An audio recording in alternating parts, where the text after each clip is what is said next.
Shalom Livers di rumah. Saya yakin dan percaya Livers semua dalam keadaan sukacita. Yang bersukacita katakan haleluya.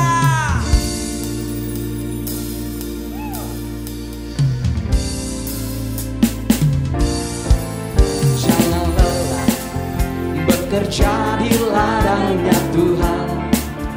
Roh Kudus yang beri kekuatan, yang mengajar dan menopang. Tiada lelah bekerja bersamamu Tuhan, yang selalu mencukupkan akan segalanya. Ratakan tanah bergelombang, timbunlah tanah yang berubah, menjadi siap dibangun di atas dasar iman. Ratakan tanah bergelombang, timbunlah tanah yang berubah, menjadi siap dibangun di atas dasar iman. Ku takkan lelah bekerja bersamamu Tuhan, yang selalu mencukupkan akan segalanya. Ratakan tanah bergelombang, timbunlah tanah yang berubah, menjadi siap dibangun di atas dasar iman. Ratakan tanah bergelombang, timbunlah tanah yang berubah, menjadi siap dibangun di atas dasar iman. Mari sekali kita katakan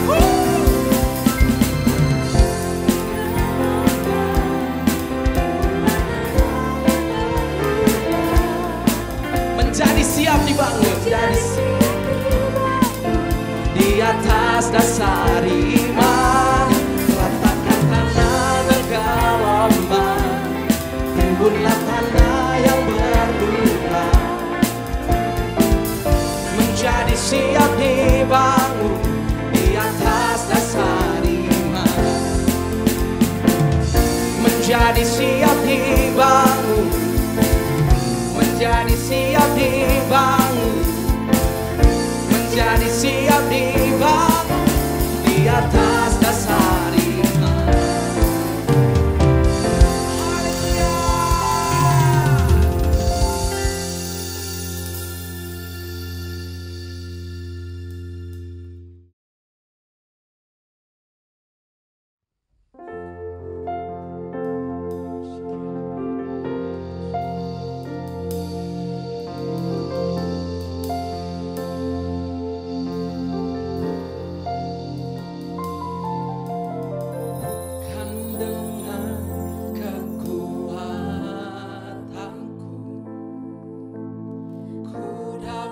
Jalani hidupku tanpa Tuhan yang di sampingku. Ku tak mampu sendiri, Engkaulah kuatku yang menopangku. Ku pandang wajah-Mu dan berseru, pertolonganku datang dari-Mu. Peganglah tanganku, jangan lepaskan. Kaulah harapan dalam hidupku. Mari sesama dengan iman, mari kita katakan, bukan dengan kekuatanku ku dapat jalani hidupku tanpa Tuhan yang di sampingku. mampu sendiri. Kaulah kuat kami Tuhan. Yes, yang menopangku. Ku pandang wajah-Mu dan berseru, pertolonganku datang dari-Mu.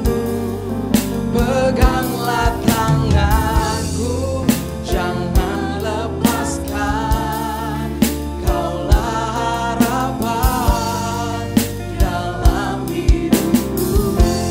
Ku pandang wajah-Mu dan berseru, pertolonganku datang dari-Mu. Peganglah tanganku, jangan lepaskan. Kaulah harapan dalam hidupku. Mari sama-sama sekali kita dengan iman, bukan dengan kekuatanku, ku dapat jalani hidupku. Tanpa Tuhan yang di samping, kami tak mampu sendiri Tuhan. Engkaulah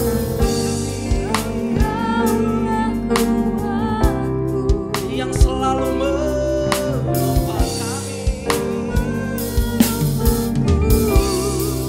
Ku pandang wajah-Mu dan berseru, pertolonganku datang dari-Mu.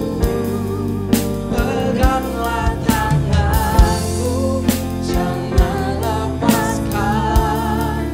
Kaulah harapan dalam hidupku. Pandang wajah-Mu dan berseru,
sembah kami hanya bagimu. Segala pujian serta syukur kami. Terima kasih Tuhan, Engkau yang mencukupkan, Engkau yang sertai kami. Mari sama-sama levers, kita sembah Tuhan lebih lagi. Kita sembah Tuhan dalam roh dan kebenaran kita.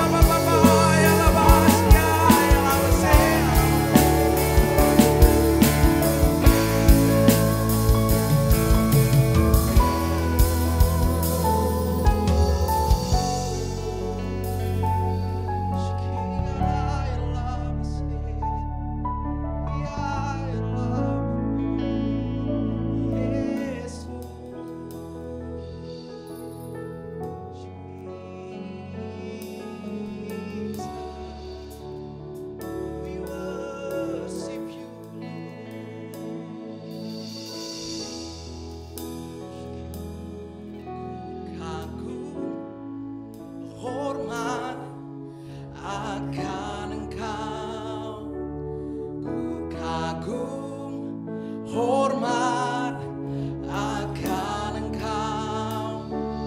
Kau Allah yang layak dipuji, ku kagum akan Engkau. Hormat akan Engkau, ku kagum, hormat akan Engkau. Kau Allah yang layak dipuji, ku kagum akan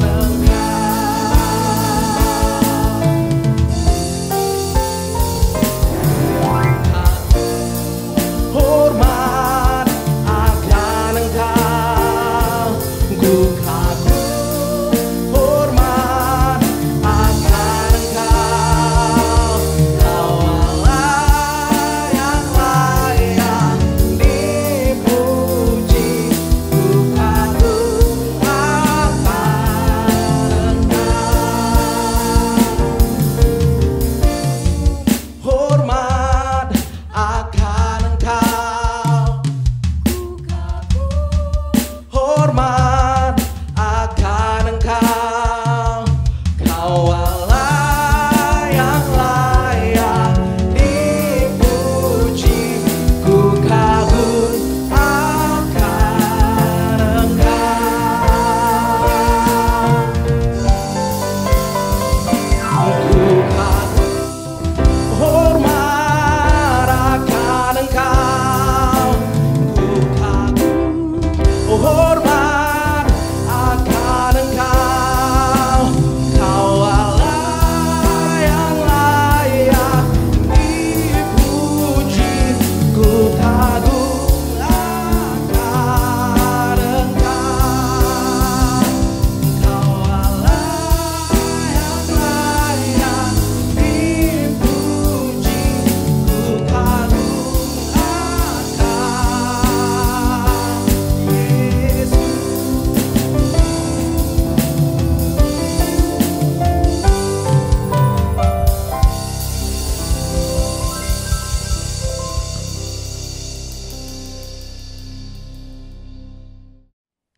Shalom anak-anak muda di Malang, saya percaya ada sukacita luar biasa di bulan Desember 2021 ini. Sebentar lagi kita akan mengakhiri tahun ini dan saya percaya Di tahun yang baru ada berkat Tuhan yang baru, di tahun yang baru ada rencana Tuhan yang akan semakin digenapi dalam setiap kita semua. Saya percaya mari kita akhiri 2021 dengan ucapan syukur.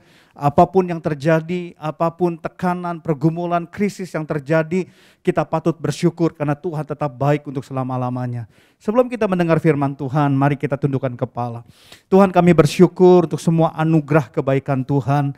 Kami ada di akhir daripada tahun 2021 dan kami bersyukur Tuhan memelihara kami Tuhan. Banyak hal mungkin terjadi tapi kami bersyukur Tuhan tetap baik, Tuhan tetap memimpin kami. Tuhan, kalau sebentar kami akan merenungkan firman Tuhan memasuki 2022 di tahun paradigma yang baru, kami mau diubahkan sebagai anak-anak muda, kami mau berubah. Kami ingin melihat rencana dan tujuan Tuhan semakin digenapi dalam hidup kami. Terima kasih, berkati kami semua, urapi kami semua. Di dalam nama Yesus kami sudah berdoa, haleluya, amin. Puji Tuhan. Anak-anak muda, mari kita akan melihat di dalam Mazmur pasal yang ke-40. Mazmur 40 ayat yang keempat. Mazmur 40 ayat yang keempat. Di sini dikatakan, Ia memberikan nyanyian baru dalam mulutku untuk memuji Allah kita. Banyak orang akan melihatnya dan menjadi takut, lalu percaya kepada Tuhan. Mengakhiri 2021 saya percaya ini menjadi pesan Tuhan. Memasuki 2022 di mana gembala sidang kita Pak Niko mendapatkan pesan bahwa 2022 adalah tahun paradigma yang baru. Apa yang perlu kita baharui? Paradigma kita. Paradigma bicara tentang pikiran kita. Paradigma bicara tentang cara berpikir kita. Cara berpikir kita yang akan merubah sikap hidup kita. Nah, Mazmur 40 ayat keempat ini berkata, Ia memberikan nyanyian baru dalam mulutku untuk memuji Allah kita.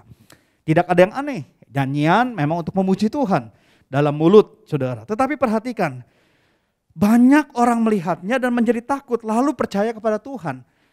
Ada sesuatu yang menarik, saudara. Waktu di sini dikatakan, Ia memberikan nyanyian baru dalam mulutku. Namanya nyanyian itu harusnya didengar. Nyanyian itu harusnya dinikmati oleh telinga. Tetapi ayat ini berkata banyak orang melihatnya, menggunakan mata. Kok lagu tapi menggunakan mata? Nah, saya percaya ini bagian daripada yang disebut dengan paradigma yang baru. Bahwa menjadi pengikut Kristus bukan hanya kita pintar menyanyi di gereja, ya, tahu lagu rohani yang lagi ketren, tahu lagu rohani yang lagi ngehit, tetapi nyanyian di sini bukan hanya bicara lagu, nyanyian di sini bicara tentang sikap dan gaya hidup kita. Gaya hidup kita harus berubah. Waktu gaya hidup kita yang merupakan nyanyian atau pujian, sikap hidup kita bagian dari memuji Tuhan, apa yang kita perkatakan, apa yang kita lakukan, cara kita berpikir, cara kita berjalan, semua bagian hidup kita adalah diperbaharui, saudara, dan memuliakan Tuhan. Orang akan melihat dan berkata, wah, ada sesuatu yang berbeda dengan dia. Dari cara hidupnya, dari gaya hidupnya, dari cara ngomongnya, dari cara bicaranya, dia berbeda. Sehingga orang melihat dan menjadi takut, lalu percaya kepada Yesus. Saya percaya inilah bagian daripada Pentakosta ketiga, di mana penuaian akan terjadi waktu mereka melihat gaya hidup Yesus dalam hidup kita. Kita nggak hanya bicara tentang Yesus dengan mulut kita, tapi kita bicara tentang hidup Yesus. Kita memperlihatkan Yesus dalam gaya hidup kita. Kita mempraktekkan Yesus dalam setiap aspek hidup kita. Anak-anak muda, mari hari-hari ini. Kita di gereja luar biasa, kita mengikuti ibadah luar biasa. Tapi mari jangan hanya terpaku dengan, oh saya bisa lagu rohani, saya bisa nyanyi lagu A, lagu B, lagu C. Tetapi mari gaya hidup kita, pola pikir kita, sikap hidup kita, cara bicara kita. Belajar menjadi seperti Kristus. Belajar untuk diubah, ditransformasi. Sehingga setiap kita bisa memperlihatkan Yesus dan orang akan percaya bahwa Yesus adalah Tuhan. Yang setuju katakan amin. Yang mau katakan amin. Oleh karena itu anak-anak muda mari kita melihat. Ia memberikan nyanyian baru. Dalam mulutku untuk memuji Tuhan. Tetapi bukan hanya sekedar lagu. Tapi lagu yang menjadi gaya hidup. Gaya hidup yang berubah. Gaya hidup yang memuliakan Tuhan. Gaya hidup yang memuji Tuhan. Disitulah kita akan melihat orang-orang akan percaya kepada Kristus. Nah, saya melihat di dalam kehidupan Daniel. Daniel adalah seorang yang luar biasa. Kita tahu Daniel itu penuh dengan hikmat. Kita tahu Daniel itu contoh daripada orang yang dipakai Tuhan dengan luar biasa. Nabi yang luar biasa. Nah, saya melihat bahwa Daniel itu dipakai dari sejak muda, saudara. Ya, Daniel dipakai Tuhan sejak masa muda. Nah, ada 3 hal yang kita bisa pelajari daripada kehidupan Daniel. Ya, sebenarnya apa yang saya sharingkan ini adalah sharing dari seorang hamba Tuhan 20 tahun yang lalu, saudara, yang merubah banyak kehidupan saya. Ya, jadi ini juga yang ingin saya sharingkan kepada teman-teman, semua anak-anak muda khususnya di GBI Suropati Malang, supaya kehidupan saudara pun berubah. Dan saudara bisa mencerminkan Yesus, hidup seperti ke Yesus. Dan melalui hidup saudara ada banyak orang dimenangkan. Nah, saudara, mari kita melihat. Yang pertama, kalau kita lihat Daniel, di dalam Daniel 1 ayat yang ke-8. Daniel masih muda tetapi dia sudah punya hati yang mengasihi Tuhan luar biasa. Nah, kita bisa belajar, setidaknya ada 3 hal dari hidup Daniel yang kita bisa pelajari saat ini. Yang pertama, Daniel 1 ayat yang ke-8, dikatakan demikian. Daniel berketetapan untuk tidak menajiskan dirinya dengan santapan raja dan dengan anggur yang biasa diminum raja. Dimintanyalah kepada pemimpin pegawai istana itu supaya ia tidak usah menajiskan dirinya. Perhatikan, Daniel berketetapan untuk tidak menajiskan dirinya. Saudara, sebagai anak-anak muda, mari kita punya sebuah prinsip bahwa kita berketetapan untuk tidak menajiskan diri kita dengan dosa. Penting bagi kita hari-hari ini untuk punya sebuah ketetapan, sebuah komitmen, sebuah keputusan untuk kita tidak berdosa. Dengan semua situasi medsos hari-hari ini, ya, si jahat berusaha untuk menarik kita anak-anak muda jatuh dalam dosa dengan mudahnya. Dengan medsos yang berseliweran hari-hari ini, kita dengan mudah bisa mencari hal-hal yang pornografi, bisa mencari kekerasan di situ, bisa mencari film-film yang nggak benar, saudara. Tetapi mari kita punya sebuah ketetapan untuk tidak menajiskan diri kita hari-hari ini. Kenapa sih penting bagi kita untuk menjaga kekudusan? Saudara, di dalam Ibrani pasal yang ke-12 ayat 14 dikatakan demikian. Ibrani 12 ayat yang ke-14. Berusahalah hidup damai dengan semua orang dan kejarlah kekudusan. Sebab tanpa kekudusan tidak seorang pun akan melihat Tuhan. Perhatikan, sebab tanpa kekudusan tidak ada seorang pun yang melihat Tuhan. Jadi saudara, anak-anak muda, kita semua perlu Tuhan. Yang perlu Tuhan katakan yes. Yang perlu Tuhan katakan yes kepada diri sendiri. Amin. Kita semua perlu Tuhan. Dan Alkitab berkata begini, tanpa kekudusan kita nggak bisa melihat Tuhan. Kalau kita nggak punya ketetapan hati untuk tidak menajiskan diri kita, kita nggak bisa melihat Tuhan. Kita nggak bisa masuk dalam hadirat Tuhan. Bukan karena Tuhan jahat, bukan, tapi itu sebuah ketetapan bahwa Tuhan itu kudus. Sehingga setiap kita yang ingin menghampirinya juga harus kudus. Memang kita dikuduskan sejak kita menerima Yesus sebagai Tuhan dan Juru Selamat. Tapi banyak di antara kita yang terbiasa jatuh lagi dalam dosa, terbiasa hidup lagi dalam dosa. Sehingga kita lama-lama menjadi jauh, persekutuan kita menjadi jauh dengan Tuhan. Tapi hari ini mari putuskanlah untuk berketetapan hati, tidak menajiskan diri kita. Dan di sini dikatakan kejarlah kekudusan. Artinya ada sesuatu usaha. Kekudusan itu enggak tiba-tiba muncul, kekudusan itu perlu diusahakan. Perlu dorongan dalam diri kita. Perjuangan dalam diri kita. Ada kalanya kita gagal, ada kalanya kita kalah. Tapi jangan berhenti di dalam kekalahan, bangkit dan coba lagi. Bangkit untuk lebih baik lagi. Bangkit untuk hidup lebih baik lagi. Yang Tuhan lihat bukan orang-orang yang mampu. Yang Tuhan lihat adalah orang-orang yang mau bangkit dari keterpurukan. Hari ini mungkin saudara terpuruk. Hari ini mungkin saudara hidup dalam dosa. Hari ini mungkin saudara berkata, udahlah terlanjur. Saya sudah terbiasa dengan dosa. Saya sudah terbiasa dengan free sex. Saya sudah terbiasa dengan obat-obatan. Saya sudah terbiasa dengan kehidupan malam. Tapi perhatikan, Tuhan menantang saudara. Tuhan penuh kasih. Dia mau merangkul saudara kembali. Tapi perlu sebuah dorongan. Saya mau Tuhan. Tuhan gak mencari orang-orang yang mampu, tapi orang-orang yang mau. Hari ini, saudara banyak saudara yang mau hidup kudus. Yang saudara mau berkata, Tuhan saya mau kembali ke jalan Tuhan.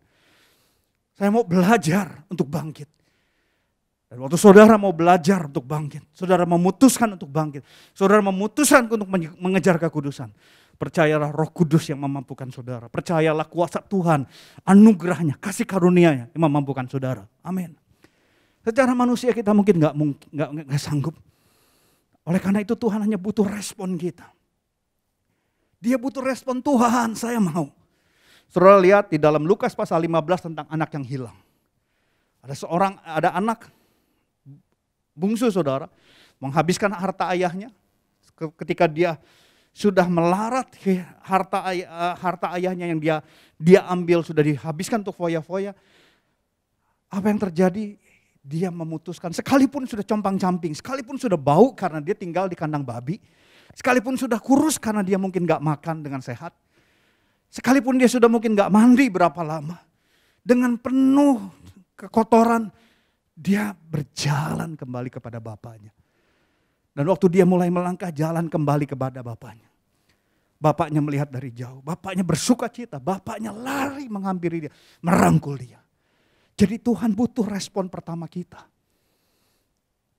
Waktu kita mulai melangkah, sekalipun kita masih ada dalam comberan, sekalipun kita masih ada dalam kekotoran yang luar biasa, tapi langkah pertama kita akan membawa Tuhan turun dalam hidup saudara. Ini waktu pemulihan. 2021. Kita di akhir 2021, mari akhiri tahun ini dengan sebuah keputusan, saya mau bangkit, saya mau bangkit, saya mau belajar bangkit. Waktu kita mulai belajar bangkit sekalipun masih kotor, Tuhan akan menghampiri saudara. Saudara yang mau, angkat tangan saudara. Saya percaya Roh Kudus ada di tempat ini. Roh Kudus sedang berbicara bagi saudara. Syukuri saudara yang sungguh-sungguh bahwa berkata, Tuhan saya dalam kekotoran, saya dalam kenajisan, saya dalam hidup dosa yang luar biasa. Tapi hari ini saya mengangkat tangan saya. Tuhan saya mau bangkit, saya mau kembali ke jalan Tuhan. Saudara yang mau berkata demikian, angkat tangan saudara. Syukur ya nama Roh Kudus menjamah. Roh Kudus akan menjamah saudara. Roh Kudus menjamah saudara di dalam nama Yesus. Kelepasan terjadi. Bapa, Tuhan kau hampiri anak-anak mudamu Tuhan. Kau hampiri setiap tangan-tangan yang terangkat di dalam nama Tuhan Yesus. Terima saat ini, terima kasih Bapa. Terima kuasanya. Hinarala ya nama sandara ya la bakara ya la basiki arala bala. Haleluya. Kekudusan-Mu turun atas kami Tuhan. Kau yang mengampuni dosa kami, Kau yang kembali merangkul kami, memeluk kami kembali Tuhan. Engkau baik bagi kami, Kau baik bagi kami. Haleluya. Amin. Yang kedua saudara, apa yang menjadi gaya hidup Daniel? Sehingga dia memuliakan Tuhan, sehingga banyak orang percaya. Bahkan Nebukadnezar dan raja-raja yang ada di dalam kitab Daniel mengakui bahwa Allahnya Daniel Allah yang luar biasa. Di dalam Daniel pasal yang ke-6 ayat yang ke-3 dikatakan demikian. Atau ayat yang ke-4. Daniel 6 ayat yang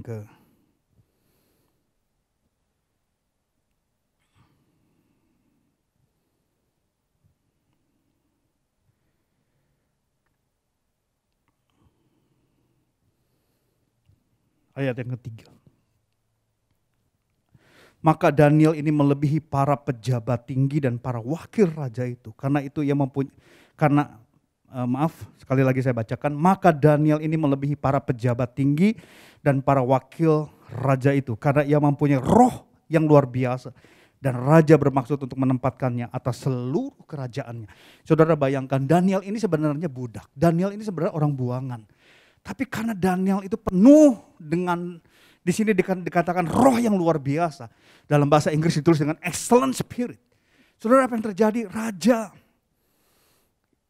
ingin memberikan wewenang kepada Daniel. Yang sebenarnya adalah budak, seorang Yahudi. Mewakili raja untuk memegang kekuasaan seluruh kerajaannya. Raja Darius ingin memberikan kekuasaan yang besar. Saudara, karena apa? Memiliki excellent spirit. Anak-anak muda, mari hari ini bangun yang namanya excellent life dalam hidup saudara. Keexcellenan itu penting, saudara. Excellent itu adalah memperhatikan hal-hal kecil. Excellent dalam setiap aspek kehidupan kita. Kita nggak menjadi orang-orang mediocre. Kita nggak menjadi orang-orang yang sekedarnya. Ya, yang penting adalah, yang penting jalanlah. Tapi lakukanlah yang terbaik, apapun yang dipercayakan saat ini. Kalau saudara pelajar, ayo belajar sungguh-sungguh. Ayo belajar sungguh-sungguh sampai hasilnya sebaik mungkin, saudara. Excellent. Sebaik mungkin yang saudara bisa lakukan. Kalau saudara bekerja, ayo bekerja sebaik mungkin. Ya, kalau orang dunia, mereka berhitung-hitung dengan pekerjaan. Saudara harus memberikan lebih. Tuhan Yesus berkata, kalau Tuhan Yesus pernah memberikan sebuah nasihat. Kalau orang menyuruh kita jalan 1 mil, ayo berjalan 2 mil. Kalau ada orang meminta kaos, ini contoh saudara ya, berikan sama jaket-jaketnya.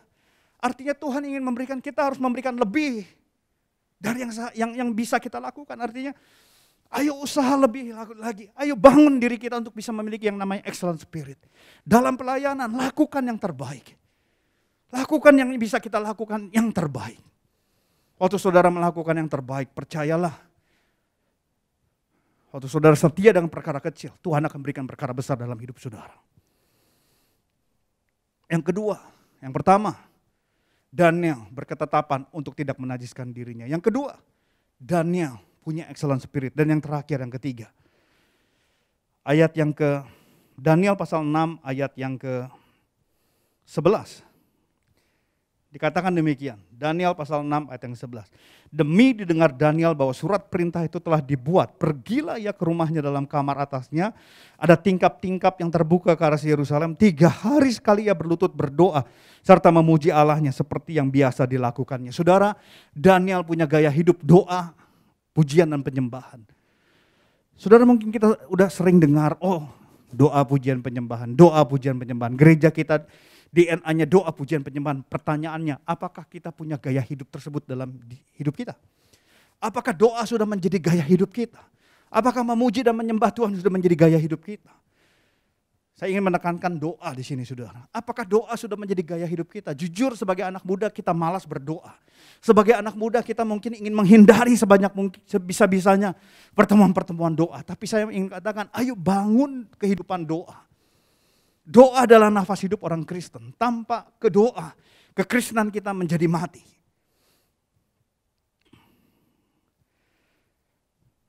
Seorang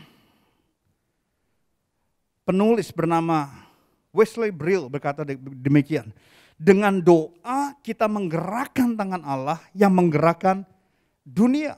Dengan doa kita menggerakkan tangan Allah yang menggerakkan dunia. Saudara ingin hidup saudara berubah. Saudara ingin dunia berubah. Saudara ingin sekeliling saudara berubah. Saudara ingin lingkungan saudara berubah. Saudara, dengan jelas dikatakan barusan bahwa dengan doa kita menggerakkan tangan Tuhan yang menggerakkan dunia. Jadi saudara, kita nggak mungkin menggerakkan dunia ini. Kita nggak mungkin mengontrol situasi di luar kita. Kita nggak mungkin mengontrol orang-orang di luar kita. Kita nggak akan pernah bisa memegang situasinya. Tapi Tuhan bisa. Dan satu-satunya cara untuk Tuhan menggerakkan tangannya adalah waktu kita berdoa. Yakobus 5 ayat yang ke-18 berkata demikian.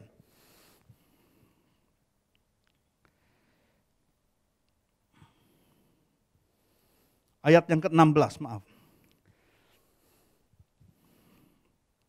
Karena itu hendaklah kamu saling mengaku dosamu dan saling mendoakan supaya kamu sembuh. Perhatikan, doa orang benar bila dengan yakin didoakan sangat besar kuasanya. Doa orang benar bila dengan yakin didoakan besar kuasanya. Di sini dicontohkan Elia manusia biasa seperti kita, tetapi ia bersungguh-sungguh berdoa supaya hujan jangan turun. Dan hujan pun tidak turun di bumi selama 3 tahun dan 6 bulan. Lalu ia berdoa pula dan langit menurunkan hujan dan bumi pun mengeluarkan buahnya. Saudara kasih Tuhan, dengan doa kita melahirkan kuasa. Dicontohkan Elia, manusia biasa sama seperti saudara dengan saya. Elia pernah mau bunuh diri, Elia pernah stres, dia pernah minta mati saudara. Karena dia stres, dia berkata lebih baik saya mati. Saudara, Tapi perhatikan, sama Elia sama kita sama, dia manusia biasa. Tetapi waktu Elia berdoa, waktu Elia sungguh-sungguh berdoa, di dalam keputusasaannya, di dalam situasi-situasi tertentu, Elia berdoa. Dan waktu Elia berdoa, hujan bisa tidak turun selama 3 tahun 6 bulan. Dan waktu Elia berdoa, hujan kembali turun. Di dalam kisah Elia ada begitu banyak kejadian yang luar biasa. Elia sama. Tadi saya katakan, dia pernah pengen mati, saudara. Dia pernah merasa stres, dia pernah merasa sendirian, sama seperti saudara dengan saya. Tapi waktu Elia berdoa, anak yang mati sembuh. Waktu Elia berdoa, hujan turun. Waktu Elia berdoa, api dari langit turun. Saudara, mungkin hari ini kita merasa hidup kita itu seperti Elia. Kita sendirian, kita bingung, kita nggak tahu lagi masa depan kita. Kita merasa nggak ada teman, kita merasa nggak ada yang mengerti kita. Tapi waktu kita berdoa, surga terbuka. Waktu kita berdoa, surga akan mengulurkan tangannya dalam kehidupan saudara. Dan ada kuasa yang akan turun dalam kehidupan saudara. Anak-anak muda, mari kita bangun hari-hari ini hidup kita. Bukan hanya kita jago nyanyi di gereja, tapi sikap hidup kita berubah seperti Daniel. Daniel berketetapan hati untuk tidak menajiskan dirinya. Daniel mempunyai excellent spirit dan Daniel punya gaya hidup berdoa. Biarlah 3 gaya hidup ini menjadi renungan kita saat ini. Mengakhiri 2021, memasuki 2022. Kita ingin memiliki paradigma yang baru, kehidupan yang baru. Mari kita mulai bangun hidup kita. Dan percayalah, waktu kita membangun hidup kita baik, benar di dalam Tuhan, sesuai kehendak Tuhan, masa depan kita adalah masa depan yang penuh pengharapan. Saya percaya kuasa Tuhan akan membantu kita. Kuasa Tuhan yang melawat kita. Amin. Mari kita tundukkan kepala. Terima kasih untuk kesempatan pada saat ini Tuhan. Biar firman-Mu yang menjadi kekuatan bagi kami, mengubahkan kami. Kami mau mengakhiri 2021 ini. Kami mengintrospeksi hidup kami. Kami mau bersyukur dengan semua yang terjadi. Dan kami ingin memiliki sebuah resolusi Tuhan. Bahwa di tahun 2022 kami akan menjadi manusia lebih baik lagi. Kami mau belajar dari Daniel. Yang memperlihatkan sikap hidupnya mempermuliakan Tuhan. Sehingga banyak orang yang mengakui bahwa Allahnya Daniel adalah Allah yang hidup. Biarlah melalui sikap hidup kami yang berubah. Akan banyak teman-teman kami, anggota keluarga kami mengaku bahwa Yesus adalah Tuhan. Terima kasih Tuhan, biar di momen Desember 2021, momen Natal ini, Engkau berbicara atas anak-anak muda-Mu Tuhan. Terima kasih, kami bersyukur, urapi anak-anak muda-Mu Tuhan, di dalam nama Tuhan Yesus. Haleluya. Amin. Tidak lupa saya ingin mengucapkan selamat Natal 2021 dan selamat tahun baru 2022. Tuhan Yesus memberkati.